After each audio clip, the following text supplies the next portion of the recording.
La Grande-Bretagne qui a officiellement dit non à l'euro aujourd'hui. Pour Londres, les conditions ne sont pas réunies, mais le gouvernement de Tony Blair ne veut pas totalement fermer la porte à la monnaie unique.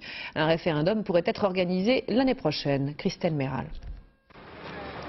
Keep the pound, gardons la livre. En Grande-Bretagne, les anti-euros peuvent être satisfaits.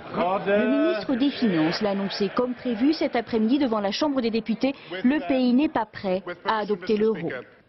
Gordon Brown s'est appuyé sur ses volumineuses études pour déclarer que 2 des 5 critères fixés par le gouvernement ne sont pas remplis.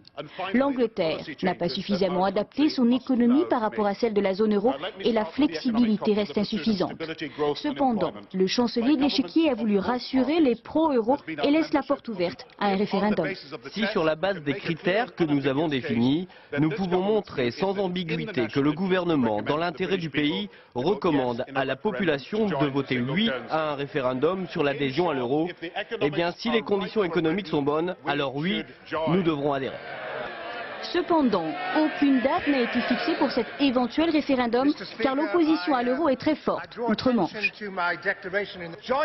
L'adhésion à l'euro entraverait notre prospérité, détruirait des emplois et amènerait une irréversible, selon vos propres termes, monsieur le chancelier, une irréversible perte de contrôle sur notre politique économique. Selon un sondage, 68% des Britanniques voteraient non à un référendum. Les habitants, comme ici dans l'ouest du pays, sont attachés à la livre.